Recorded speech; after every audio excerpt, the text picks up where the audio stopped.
কুরবানি কি জিনিস গো নবীজি? ক্বালা সুন্নাতু আবিকুম ইব্রাহিম আলাইহিস সালাতু ওয়াসসালাম। আল্লাহর হাবিব বলেন, তোমাদের জাতির পিতা হযরত ইব্রাহিম আলাইহিস সালামের সুন্নত। সুন্নত মানে স্মৃতি। এটা জাতির পিতা হযরত ইব্রাহিমের স্মৃতি। সাহাবায়ে কেরাম বলেন, ক্বালু ফামা লানা ফিহা ইয়া রাসূলুল্লাহ। ইব্রাহিমের স্মৃতি পালন করলে আমাদের কি হবে? আমরা তো ইব্রাহিমের উম্মত নই, আমরা তো আপনার উম্মত, রহমতুল্লিল আলমিনের উম্মত। আমরা আপনার সুন্নত পালন করব, আমরা ইব্রাহিমের সুন্নত পালন করলে আমাদের কি লাভ? রসুল বলেন, বিকুল্লি শারাতিন হাসানা। পশু জবে করবা, পশুর গায়ের প্রত্যেকটা পশমের বিনিময় তোমাকে সওয়াব দেওয়া হবে। হযরত আদম আলাইহিস সালামকে আল্লাহ তাআলা 20 জোড়া সন্তান দিয়েছিলেন। প্রথম জোড়া সন্তানের ছেলে মেয়ে, ছেলের নাম ছিল কাবিল, মেয়ের নাম ছিল একলিমা। দ্বিতীয় জোড়া ছেলের নাম ছিল হাবিল, মেয়ের নাম ছিল লেবুদা। এভাবে 20 জোড়া, মানে 20টা ছেলে 20টা মেয়ে, সবসময় 2টা করে বাচ্চা হতো। ওনারা বড় হওয়ার পর বিবাহর ব্যবস্থা করলেন আদম আলাইহিস সালাম। আগের ঘরের ছেলে, পরের জোড়ার মেয়ে, এভাবে একই সাথে যে ছেলে মেয়ে জন্ম নিয়েছে তারা আপন সহোদর, এদের মধ্যে পরস্পর বিয়ে হারাম, কিন্তু আগে পরের জোড়ার সাথে বিবাহ করা জায়েজ ছিল। এটা আদমের শরীয়তের বিধান ছিল, আল্লাহরও বিধান ছিল।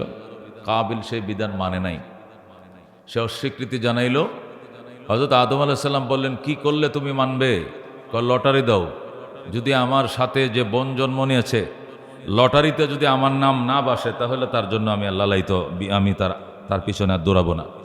কিন্তু লটারিতে যদি আমার নাম আসে তাহলে আমার সাথে জন্ম নেওয়া মেয়েকেই আমার সঙ্গে বিয়ে দিতে হবে। আদম আলাইহিস সালাম তখন কোরবানি দিলেন লটারির জন্য, ভাগ্য নির্ধারণের জন্য কোরবানি দিলেন। বললেন, তাহলে কোরবানি করো।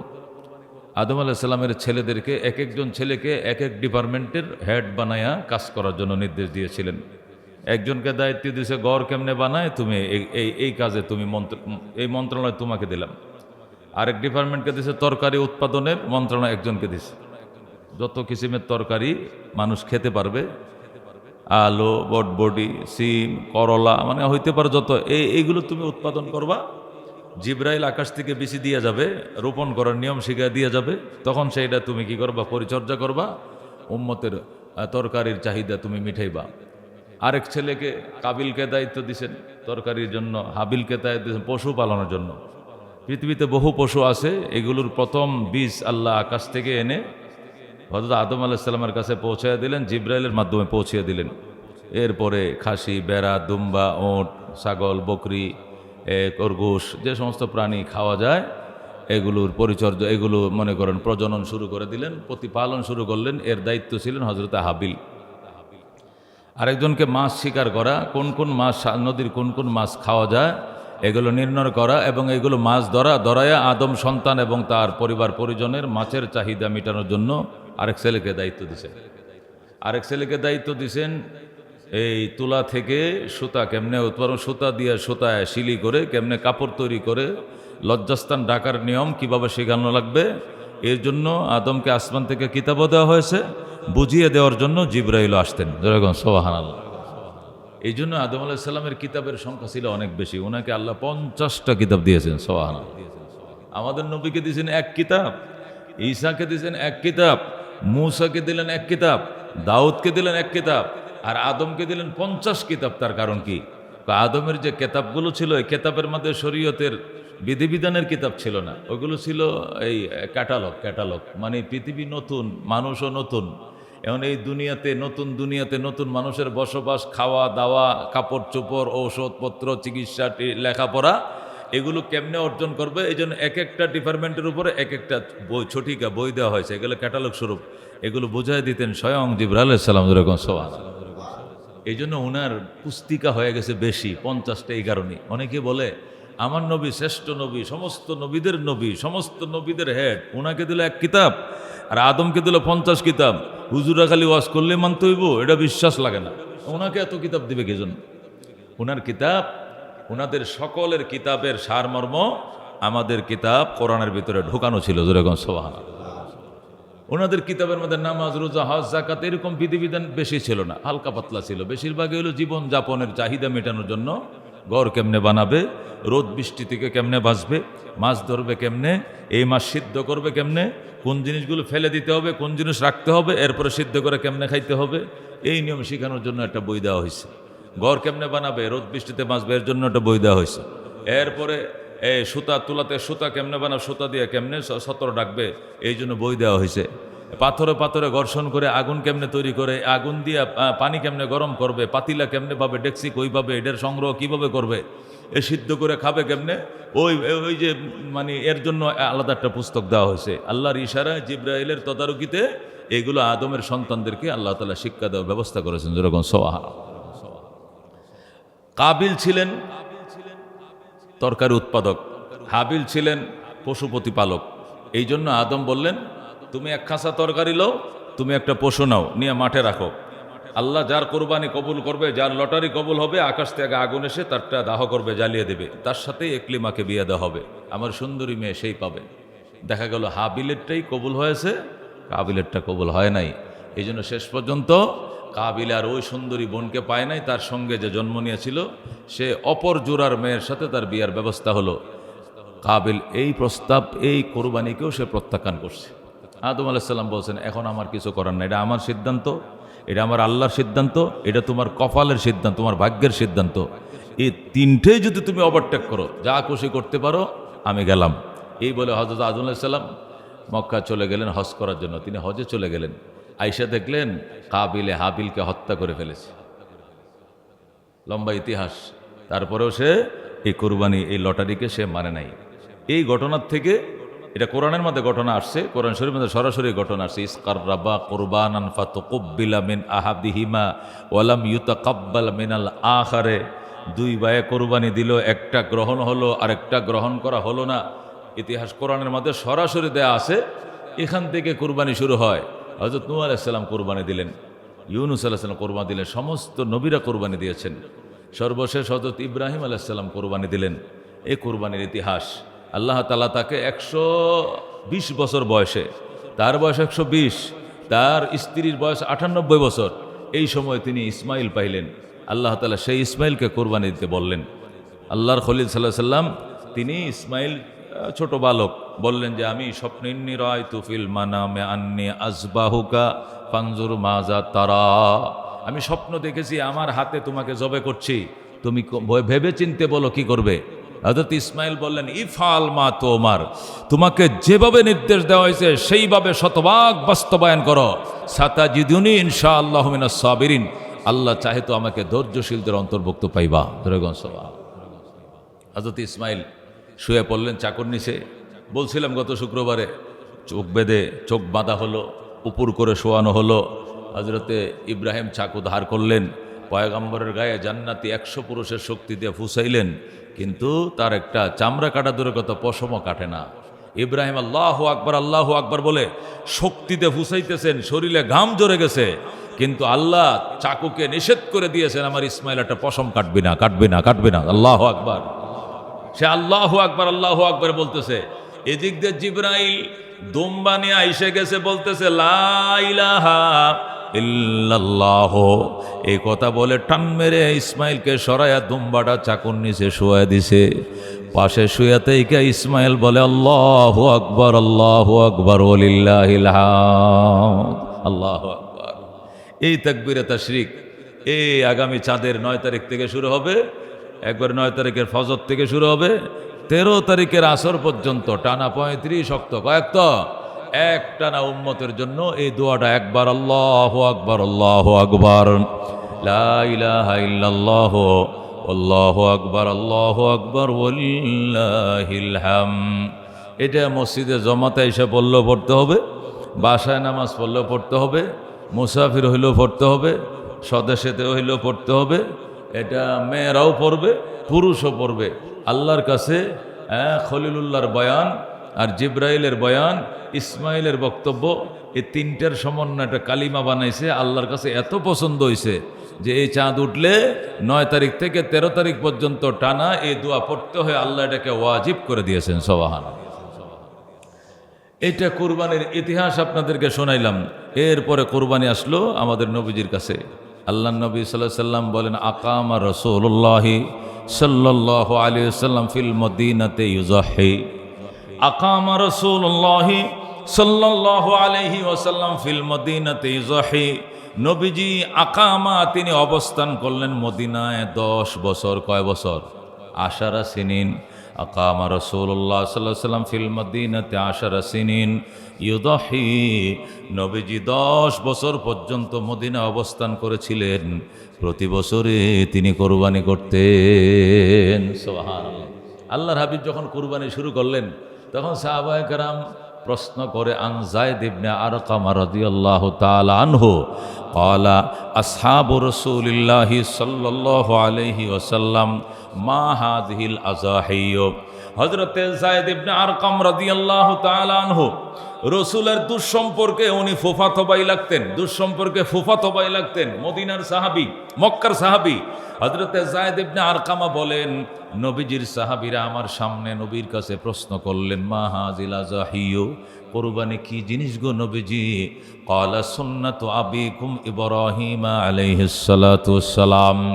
আল্লাহর হাবিব বলেন তোমাদের জাতির পিতা হযরত ইব্রাহিম আলাইহিস সালামের সুন্নাত। সুন্নত মানে স্মৃতি, এটা জাতির পিতা হযরত ইব্রাহিমের স্মৃতি। সাহাবায়ে কেরাম বলেন ক্বালু ফামালানা ফিহা ইয়া রাসূলুল্লাহ, ইব্রাহিমের স্মৃতি পালন করলে আমাদের কি হবে? আমরা তো ইব্রাহিমের উম্মত নই, আমরা তো আপনার উম্মত, রহমতুল লিল আলামিনের উম্মত। আমরা আপনার সুন্নত পালন করব, আমরা ইব্রাহিমের সুন্নত পালন করলে আমাদের কি লাভ? রসুল বলেন বিকুল্লি শারাতিন হাসানা, পশু জবে করবা, পশুর গায়ের প্রত্যেকটা পশমের বিনিময়ে তোমাকে সওয়াব দেওয়া হবে। এটা কুরবানির আল্লাহ ফজিলত। ক্বালু ফামাসসুফু ইয়া রাসূলুল্লাহ, সাহাবায়ে কেরাম আবার প্রশ্ন করলেন ইয়া রাসূলুল্লাহ, প্রত্যেকটা পশমের বিনিময়ে যদি সওয়াব পাওয়া যায় তাহলে বেড়া দিয়া কুরবানি করলে কি হবে? কই কি হবে? ও বেড়ার গায়ে তো পশম বেশি, বেড়া দিয়ে কুরবানি করলে উনি পশমে পশমে সওয়াব পাওয়া যাবে। রসুল বলেন বিকুল্লি শারাতিন মিনাস সুফি হাসানা, বেড়া দিয়া কুরবানি করলেও পশমে পশমে পাইবা সওয়াব। সুবহানাল্লাহ। আল্লাহর হাবিব সাল্লাল্লাহু আলাইহি ওয়াসাল্লাম মদিনায় ছিলেন 10 বছর, ইউযাহি 10 বছরে কুরবানি করেছেন। এমনকি তিনি বলেছেন মাউ ওয়াজাদা সাআতান লিআইয়ুযাহিয়া, মাউ ওয়াজাদা সাআতান লিআইয়ুযাহিয়া। রাসূল বলেন কুরবানি করার মতো সামর্থ্য যার ছিল, সামর্থ্য আল্লাহ যাকে কুরবানি করার সামর্থ্য দান করেছিল, ওয়ালাম ইউযাহি, কিন্তু সে কুরবানি করে নাই। রসুল বলেন ফালাম ইয়াহজুর মানা মুসাল্লানা। তিরমিজি শরীফের হাদিস, রসুল বলেন ওই পাপী যেন আমাদের লগে, আমাদের সঙ্গে ঈদগাহে নামাজ পড়তে না আসে। ওই পাপীকে আমি ঈদগাহে দেখতে চাই না, যার কুরবানি থাকার সামর্থ্য হওয়ার পরেও সে কুরবানি কি করে নাই। সহিহ হাদিস। ফালাম ইয়াহজুর মানা মুসাল্লানা, আমাদের মসল্লায়, আমাদের ঈদগাহে সে যেন আমি নবীর সাথে ঈদের নামাজ পড়তে না আসে। যার কুরবানি করার সামর্থ্য ছিল কুরবানি করে নাই, সে যেন আমাদের সাথে ঈদগাহে নামাজ পড়তে না আসে। নাউযুবিল্লাহ মিন যালিক। সুতরাং বোঝা গেল কুরবানির সামর্থ্য থাকলে কুরবানি করতে হবে। এটা কুরবানির মর্যাদা, এটা কুরবানির ফজিলত। হযরত উম্মে সালমা রাদিয়াল্লাহু তাআলা আনহা বলেন আল্লাহর হাবিব সাল্লাল্লাহু আলাইহি সাল্লাম যখন কুরবানির ফজিলতের কথা বয়ান করা শুরু করলেন, তখন এক ব্যক্তি মানে এক সাহাবী দাঁড়ায় বলেন ইয়া রাসূলুল্লাহ লা আজিদু ইল্লা মানিহাতান, আমার তো কুরবানি দেওয়ার মতো কোনো প্রাণী নাই। আমাকে একজন দুধ পান করার জন্য একটা গাভী ধার দিছে, একটা উটনি ধার দিয়েছে, আর বলছে এটা দুধটা খাওয়া তোমার জন্য হালাল, প্রাণীটা তোমার জন্য হালাল নয়। যতদিন দুধ দিবে দুধ দহন করে খাবে, দুধ যেদিন দিবে না ওই দিন আমার গাভী আমাকে রিটার্ন করে দিবে। এই শর্তে এক আল্লাহর বান্দা আমাকে একটা গাভী দিয়েছে। মানিহা, মানিহা মানে দুধ, দুধ দানকারী প্রাণী। এটা গাভী হতে পারে, উটনি হইতে পারে, ছাগি হতে পারে। সাহাবী বলেন ইয়া রাসূলুল্লাহ, শুধু দুধ পান করার অথরিটি দিয়ে আমি একটা গাভী পাইছি অথবা উটনি পাইছি। আমাকে বলছে যতদিন দুধ দিবে আমি দুধ দহন করে খেতে পারবো, কিন্তু দুধ দেওয়া শেষ হইলে তার গাভী তারে ফেরত দিতে হবে। আমি কি ওই গাভী দিয়ে কুরবানি করতে পারবো নি? ক্বালা লা। রসুল বলছেন অন্যের গাভী দিয়ে তুমি কুরবানি করতে পারবা না। সাহাবী বলেন, ইয়া রাসূলুল্লাহ, তাহলে কুরবানির যে পশমে পশমে সোয়াব, এটা আমি কেমনে লাভ করব? আমি তো গরিব, আমার নিজস্ব কোনো গরু গাভী কেনার সামর্থ্য নাই, আমার গোয়াল ঘরেও গরু নাই, এবং কেনার মতো সামর্থ্য নাই। পশমে পশমে সোয়াব পাওয়া যায়, এই সোয়াব থেকে কি আমি বঞ্চিত থাকব? রসুল বলেন, শোনো, তুমি হতাশ হইও না। কোরবানির চাঁদ ওঠার আগেই তুমি তোমার মোষগুলো ছোট করে নেবা, নখগুলো কেটে নিবা, বগলের পশমগুলো কেটে নিবা, নাভির নিচের পশমগুলো কেটে নিবা, নখ কেটে নিবা, মোষ কেটে নিবা। সব কেটে নেওয়ার পর চাঁদ ওঠার পরে আর কাটবা না। ঈদের দিন যারা কুরবানি দেওয়ার সামর্থ্য রাখে, তারা যখন তাদের পশুর গায়ে চাকু চালাইবে, তাদের কুরবানি হয়ে যাবে, তাদের পশুর গায়ে চাকু চালানোর পর তোমার নখের উপরে তুমি চাকু চালাইবা, নেল কাটার চালাইবা, চালায় তুমি এই অবাঞ্ছিত লোম পশম এবং নখগুলোকে তুমি পুনঃ কেটে নিবা। এরা কুরবানি করে যা পাবে, তুমি নখ মুছ আর অবাঞ্ছিত পশমগুলো পরিষ্কার করে এই সব পাইবা। সুবহানাল্লাহ। গরিব দুঃখীদের জন্য হযরত উম্মে সালমা রাদিয়াল্লাহু তাআলা আনহার হাদিস প্রমাণ করে, যাদের কুরবানি দেওয়ার সামর্থ্য নাই, আল্লাহর হাবিব তাদের জন্য এই প্যাকেজ ঘোষণা করেছেন। হযরত আব্দুল্লাহ ইবনে আমর রাদিয়াল্লাহু তাআলা আনহু থেকে আরেকটা হাদিস পাওয়া যায়। ওই হাদিসে রাসূল ধনীদেরকেও বলেছেন, লিমান আরাদা ইউজাহিয়া, যে সমস্ত মানুষ ইচ্ছা পোষণ করছো কুরবানি করবা, এর জন্য পশু তুমি ক্রয় করেছো, তোমার নিয়তে, তোমার প্রতিজ্ঞা যদি কোনো ডিস্টার্ব থাকে, যার কারণে সওয়াবটা নষ্ট হওয়ার সম্ভাবনা আছে, তুমি একটা কাজ করবা, পশু ক্রয় করে চাঁদ ওঠার আগে তোমার নখ কাটা, মুছ কাটা বন্ধ করে দিবা। কোরবানির দিন একদিক দিয়ে কুরবানি করবা, আরেক দিক দিয়ে অবাঞ্ছিত লোম পশল, এই নখ ইত্যাদি তুমি কাটবা। আল্লাহ তোমার কোরবানির ত্রুটি বিচ্যুটি মার্জনা করে পরিপূর্ণ কোরবানি কবুল করে নেবে। তাহলে দুনো কিসিমের ব্যক্তিদের জন্যই, অসচ্ছল এবং সচ্ছল, দুই হাদিস, একটা আব্দুল্লাহ ইবনে আমর থেকে, আরেকটা হচ্ছে উম্মে সালমা রাদিয়াল্লাহু তাআলা আনহা থেকে। হাদিস তিরমিজিতে আছে, আবু দাউদ শরীফে আছে, মুসলিম সানি দ্বিতীয় খণ্ডে কিতাবুল আজাহির মাদে আছে, ফয়জুল কালামে আছে, মিশকাত শরীফে আছে। রসুল হাদিস দুই ধরনের বলছেন, গরিবদের বলছেন কুরবানির সওয়াবের দেবেন আল্লাহ, আর ধনীদেরকে বলছেন কুরবানির ত্রুটি বিচ্যুটি ক্ষমা করে পূর্ণাঙ্গ কুরবানি আল্লাহ কবুল করবেন। যেরকম এই জন্য একটা মাসআলা, চাঁদ ওঠার আগের দিনেই, চাঁদ ওঠার আগের দিন, আজকে হলো 24 তারিখ, কয় তারিখ? 24 তারিখ। 23 তারিখ হলো ইংরেজি, চাঁদের হলো 24 তারিখ। একদিন ব্যবধানে ইংরেজি আর আরবি একযোগে চলছে, ইংরেজি আর আরবি মাস একযোগে চলছে একদিনের ব্যবধানে। হ্যাঁ, আগামী মাসে যায় আবার এক হয়ে যাবে, কারণ মাস যাবে 31, চাঁদ যাবে 30, পরে আগামী মাসে যায় আবার কি হবে, ইংরেজি আরবি আবার এক হয়ে যাবে, আবার একই ডেটা এসে পড়বে, ইংরেজি আবার কি হয়ে যাবে। আল্লাহু আকবার। তো যা হোক, যে কথাটা বলতেছিলাম, আরবি মাস অনেক সব 29 হওয়ার সম্ভাবনা আছে, এই জন্য বেশ কম হইতে পারে, 29 হইলে বেশ কম। যাক, ইংরেজি মাস, এই মাসে ইংরেজি মাস একযুগে চলছে না। 23 তারিখ আজকে ইংরেজি, 24 তারিখে আজকে আরবি। তাহলে এই চাঁদের আরো কয়দিন আছে? 25, 26, 27, 28, 29, 5 দিন, 30 হলে 6 দিন আছে। এই 6 দিন, আজ থেকে 5 দিন পরেই, আজ থেকে 5 দিন পরেই আল্লাহ চাহে তো আগামী বৃহস্পতিবারের আগেই নখ টোক যা আছে, নখটি দরকার একটু বেশি করে কাটে ফেলবো, মুছগুলো একবারে মনে করেন আপনি একবার চামড়ার সাথে লাগাইয়া খুঁচে কাটে লাবো, যাতে 10 দিনে একটা বেহাঙ্গাম দেখা না যায়, অস্বাভাবিক যাতে দেখা না যায়। অবাঞ্ছিত লোমগুলো, পশমগুলো, অবাঞ্ছিত যেগুলো আছে আমরা জানি, এগুলো আমরা কেটে নেব। আল্লাহ যদি কোরবানির তৌফিক দিয়ে থাকে, কোরবানিটা পূর্ণাঙ্গ রূপে আল্লাহ কবুল করবেন। কোরবানির তৌফিক না থাকলে ওরা কোরবানি লাখ টাকার কোরবানিতে যা পাবে, আমি নখ কাইটে আল্লাহ দরবারে তাই পাবো। যেরকম সোহান। এই জন্য আমরা এই আমলটা করতে পারি না ইনশাআল্লাহ। এটা কোরবানির একটা বিশেষ আমল, কোরবানির চাঁদের একটা বিশেষ আমল। আর হলো এই যে 10 দিন, জিল হজের চাঁদ ওঠার 1 তারিখ থেকে 10 তারিখ 9 তারিখ পর্যন্ত, ঈদের দিনে তো রোজা নাই, 9 তারিখ পর্যন্ত এই প্রতিটা রোজা রমজানের রোজা সব। সুবহানাল্লাহ। রাসূল বলছেন প্রত্যেকটা দিন রমজানের দিনের মতো, প্রত্যেকটা রাত রমজানের রাতের মতো। বিশেষ করে 9 তারিখ আরাফার যে দিন যেটা হবে, এই দিনের একদিনের রোজা আল্লাহ কি করবেন, আগের 1 বছরের গুনাহ, পরের 1 বছরের গুনাহ, 2 বছরের গুনাহ মাফ করে দেবেন। যেরকম এই জন্য চেষ্টা করা, এইখান থেকে রোজা 9টা রাখলে 9টায় রাখবো পারলে, নতুবা 2-3টে হলে রাখতে চেষ্টা করা। বিশেষ করে মা বোন যারা বাসা বাড়িতে আছে ওনাদেরকে এগুলো বলা, ওনারা রোজায় কোন খুব পটু, ওনারা রোজা রাখতে পারে, যে জিল হজের চাঁদ উঠলে কমুনে তোমরা রোজাটা রাখো, এই রোজাটা নফল। আর 9 তারিখ থেকে ইনশাআল্লাহ ওই যে দোয়াটা আল্লাহু আকবার লা ইলাহা ইল্লাল্লাহ আল্লাহু আকবার ওয়ালিল্লাহিল হামদ, এই দোয়াটা পড়া এ ওয়াজিব, এগুলো আমরা বেশা বেশি আদায় করব। কুরবানি এরপরে মাসাইল আমরা শুরু করতে গেলে পশু নিয়ে শুরু করতে পারি। আল্লাহ তাআলা গৃহপালিত, কি পালিত? গৃহপালিত 6 কিসিম প্রাণী দিয়ে কুরবানিকে বৈধ করেছেন। কয় কিসিমের প্রাণী? 6। 1 নম্বরে উট, 2 নম্বরে মহিষ, 3 নম্বরে গরু, কটা গেল? 3টা। 4 নম্বরে ছাগল, 5 নম্বরে বেড়া, 6 নম্বরে দুম্বা। তাহলে আসেন, উট, মহিষ, গরু, ছাগল, বেড়া, দুম্বা, কটা প্রাণী? এই 6টা প্রাণী আবার গৃহপালিত হইতে হবে, জঙ্গলি হইলে হবে না। অনেক গাই, নীল গাই, টিল গাই, এগুলো জঙ্গলি গাই আছে, ওই গাই অন্য কুরবানিগুলো কুরবানি হবে না।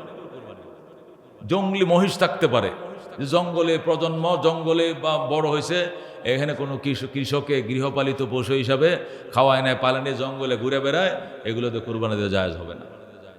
কুরবানি দিতে হবে গৃহপালিত 6 কিসিমের প্রাণী দ্বারা। কয় কিসিমের প্রাণী? 1 নম্বরে উট, 2 নম্বরে মহিষ, 3 নম্বরে গরু, 4 নম্বরে ছাগল, 5 নম্বরে ভেড়া, 6 নম্বরে দুম্বা। কটা প্রাণী? 6টা প্রাণী দিয়ে কি কোরবানি করা যাবে? এটা একটা গুরুত্বপূর্ণ মাসালা। এই প্রাণী নির্ধারণ হলো, ঠিক আছে। এখন আসেন বয়স নির্ধারণ। এখন আসেন কি নির্ধারণ? বয়স নির্ধারণ। উটের জন্য 5 বছর, প্রথম প্রাণী হলো উট। উটের জন্য কয় বছর লাগবে? 1 ঘন্টা কম হলে হবে না। পূর্ণাঙ্গ কয় বছর লাগবে? 5 বছর লাগবে। মহিষ আর গরুর জন্য লাগবে 2 বছর। কয় বছর? 2 বছরে এরা 2টা দাঁত ভাঙ্গে। কটা দাঁত ভাঙ্গে? মানে এদের দাঁত উঠে আর কি। এরা কিন্তু দাঁত নিয়েই দুনিয়াতে আসে, কিন্তু এইগুলো নকল দাঁত। ওই যে দুধ দাঁত আছে না বাচ্চাদের, এটি পরার পরে যায় নতুন দাঁত উঠলে ওইটা অরিজিনাল দাঁত, আগের ডে দুধ দাঁত থাকে। গরুরও কিছু দুধ দাঁত আছে, এগুলো মার করতে নিয়ে আসে। এগুলো 2টা দাঁত সামনের বাঙ্গা, ওই অরিজিনাল দাঁত যখন উঠে বয়স তার 2 বছর পূর্ণ হয়। এই জন্য আল্লাহর হাবিব বলছেন, কিসের জন্য? মহিষের জন্য আর গরুর জন্য 2 দাঁত। কয় দাঁত? 2 দাঁত কেটে বুঝবো কেমনে? দাঁত দেও মুরব্বীরা বুঝে, তবে বয়স দিয়ে বোঝা সহজ। বয়স দিয়ে বোঝা কি? 2 বছর। পূর্ণাঙ্গ কয় বছর? তাহলে কিতা কয়? উটের জন্য 5 বছর। উটের জন্য কয় বছর? গরু মহিষের জন্য কয় বছর? 2 বছর। গেল 3 প্রকারের প্রাণী।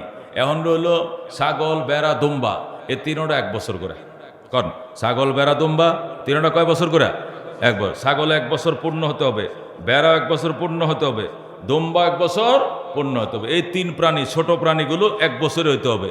গরু মহিষ 2 বছর হইতে হবে, উট 5 বছর হইতে হবে। কথা ঠিক আছে?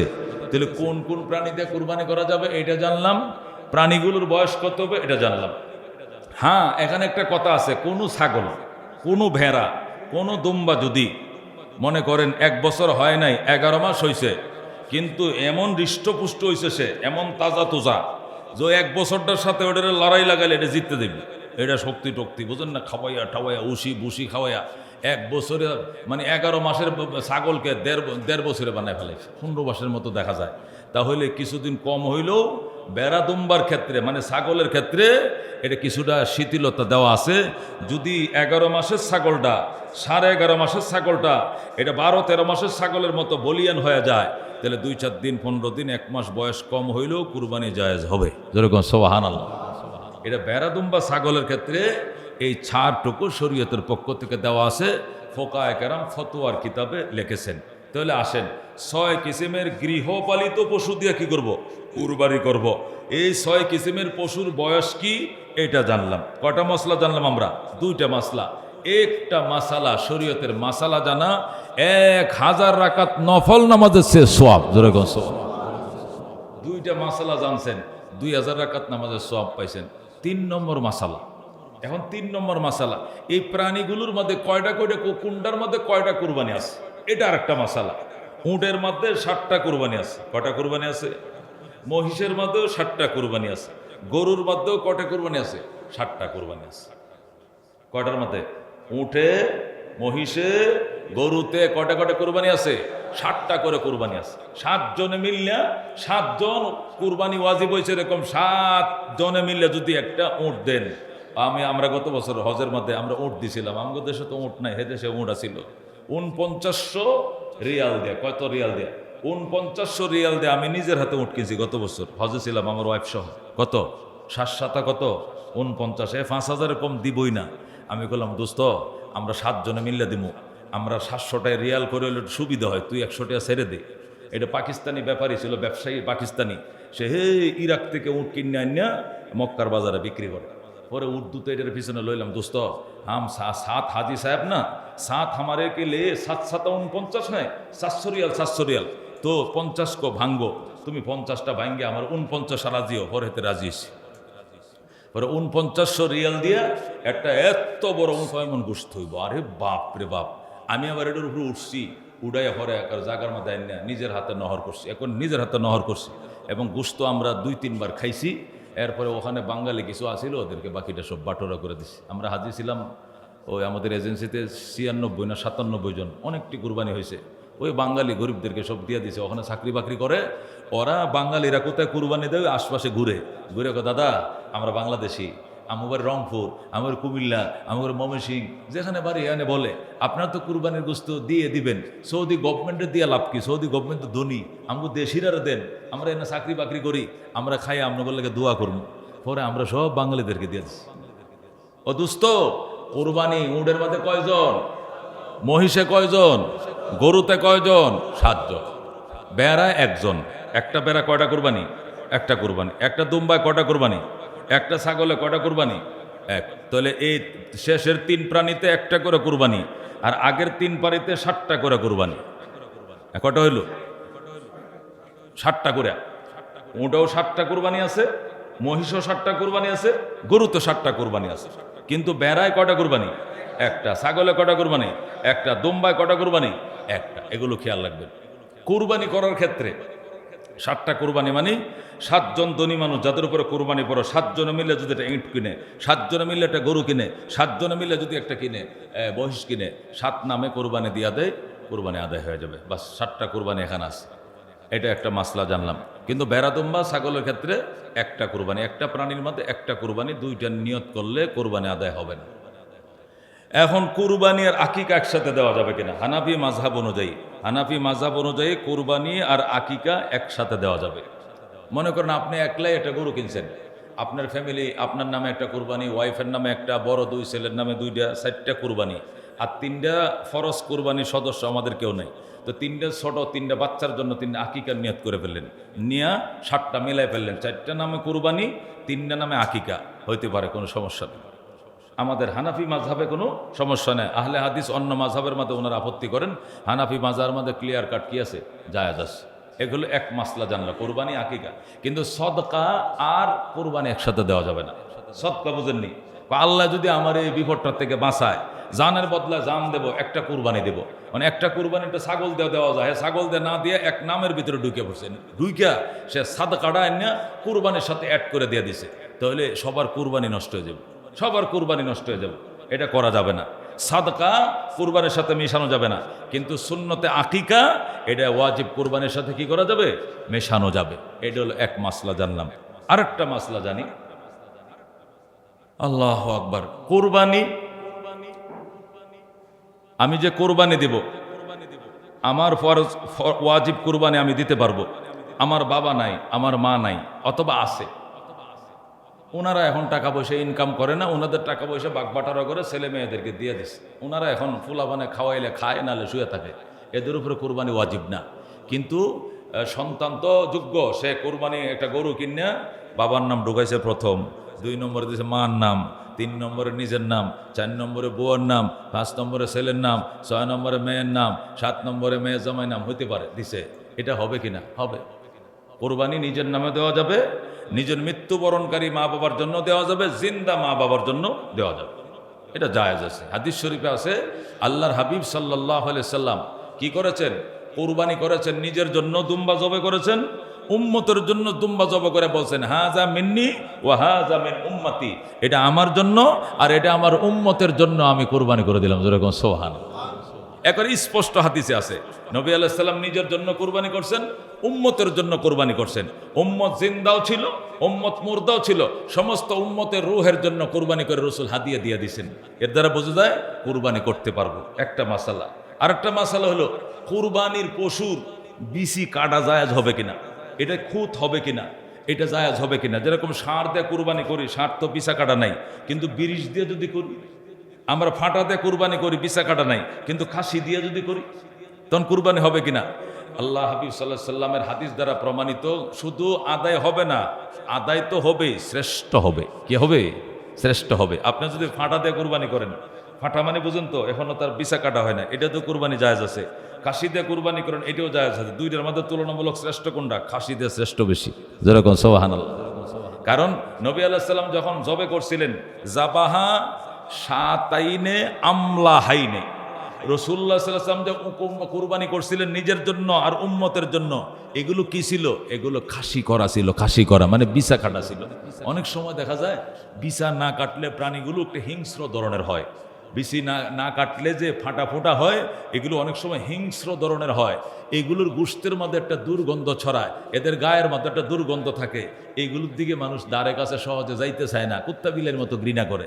এই জন্য বরং এই প্রাণীটা শান্ত করার জন্য পিছা কাটা দিলে, যে সে যখন খাসি হয়ে যায় তখন অনেক সে শান্ত হয়ে যায়। কতক্ষণ ঠিক কিনা? তো ওই ক্ষেত্রে দেখা যায় ওই ফাটার তুলনায় খাসিতে কুরবানি করলে সওয়াব বেশি। ফাটাতেও যদি কেউ কুরবানি আদায় করে, কুরবানি আদায় হয়ে যায়। সুবহানাল্লাহ।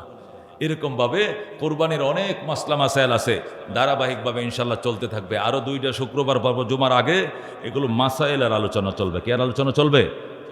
কোরবানির ইতিহাসের আলোচনা শুনলাম, ফাজাইলের আলোচনা শুনলাম। এখন হানাফি মাযহাব অনুযায়ী আমরা যে মাযহাব মানি, এই মাযহাবের মাসাইলের আলোচনাগুলো করব। যাই না শুই না, এরপরে যদি কুরবানি করি, একটা ছাগল দিয়ে কুরবানি করলেও পশম বরাবর সওয়াব পাওয়া যাবে। আর যদি না জেনে 10 লাখ 20 লাখ টাকাতে কুরবানি করে মালা পরায়া পুরা বক্সিবাগ ঘুরায় আর বলি আমার সে বড় কুরবানি, ইনশাআল্লাহ এবার মালিবাগে আর কিনতে পারেন নাই, মনে রাখবেন ইনশাআল্লাহ আপনার সওয়াবেরও কোনো হদিস আর ঠিকানা নাই। কথা কোন ঠিক কিনা? এই জন্য যাই না বুঝ যে আখলিস দীনকা ইয়াকফিকাল আমালুল কলিল, তোমার ঈমানকে, তোমার আমলকে খাঁটি করো, অল্প আমলে নাজাতের জন্য যথেষ্ট হইবে। কথা কোন ঠিক কিনা? তোমার ঈমান, তোমার আমলকে খাঁটি করো, নির্ভেজাল করো, তাহলে কি হবে? ইয়াকফিকাল আমালুল কলিল, অল্প আমলেই নাজাতের জন্য যথেষ্ট হইবে। এই জন্য আমরা মাসাইলে ইলম জানবো, হাক্কানি উলামায়ে কেরামদের জেনে এরপরে কুরবানি করব, হজ করব, সব কিছু করবো। না জেনে হজ করা যায় না, না জেনে কুরবানি করা যায় না। আল্লাহু আকবার। আল্লামা সুয়ুতি রহমতুল্লাহ আলাইহি, যিনি তাফসীরে কি লেখছে, জালালাইন লেখছে, কি নাম? আল্লামা সুয়ুতি রহমতুল্লাহ, যিনি কোরআন শরীফের তাফসীর লেখছে আরবি টু আরবি। জালালাইন শরীফ আপনার নাম শুনছেন।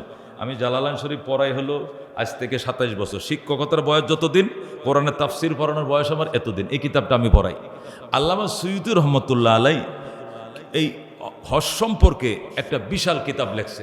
এরকম পূর্ণাঙ্গ হজের বিধান সম্বলিত কিতাব এ দুনিয়াতে দ্বিতীয় কোনো আলেম লিখতে পারে নাই। এখন যত হাদিস, কোরআন, মাসলামা সব তাহাকিক সহকারে, মা দালাইল, দলিল সহকারে তিনি একটা কিতাবুল হজের একটা কিতাব লিখছেন। লেখার পরে উনি হজে গেছেন। হজে যাইয়া পরে এক জায়গায় একটু ভুল করে লেছেন। এক জায়গায় কী করছেন? ভুল করে ফেলছেন। তো ভুল করার পরে কিছু উলামায়ে কেরামের কাছে জিজ্ঞাসা করতেছে, আমি যে ভুলটা করলাম কি হলো? তেমন হয় নাই, তারপরে এই ভুলটা আপনি করলেন। আচ্ছা, আপনি কি আল্লামা সুয়ুতির কিতাবুল হজটা পড়ে আসেন না হজ করার জন্য? আপনি যে আইসেন হজ করার আগে অন্তত আল্লামা সুয়ুতির বইটা একটু পড়ে আসার দরকার ছিল না? এগুলো কারে কইতেছে? সুয়ুতিরই কইতেছে। যে বেটা বই লেখছে ওরই কইতেছে। কয়ে মিয়া আরবি বুঝেন না? বুঝি তো। আপনি আলেম না আলেম? তা আপনি আলেম হওয়া সত্ত্বে সুয়ুতির নাম শুনছেন নি? শুনছি তো। হে যে কিতাবুল হজ নামে একটা বই লেখছে, এটা পড়ে আসার দরকার ছিল না? তাহলে তো অত বড় ভুলটা আপনি করতেন না। একটু পরে কয়, ভাই আমি নিজেই আল্লামা সুয়ুতি। জোরে কোন সোহান। আর আমি তো আল্লামা সুয়ুতি। তাহলে কি বোঝা গেল? এগুলো আগে চর্চা যতই করেন, বাস্তবতার সাথে মিলাইতে গেলে অনেক হোঁচট খাইতে হয়, ভুল ত্রুটি উল্টাপাল্টা হয়ে যায়। পড়া এক জিনিস, বাস্তবে মাঠে ময়দানে খাটানো আরেক জিনিস। এই জন্য মাঠে ময়দানে খাটানোর জন্য আগে অনেক এগুলোকে কী করতে হয়? রিহার্সেল দিতে হয়, অনেক প্র্যাকটিক্যাল দিতে হয়। এই প্র্যাকটিক্যালের বয়ানগুলো আপনাদেরকে সমাজের সাথে মিলাইয়া আরও 2 শুক্রবার বয়ান করবো। শুনতে রাজি আছেন তো ইনশাআল্লাহ? আল্লাহ তাআলা আমল করার তৌফিক দান করো, আমিন।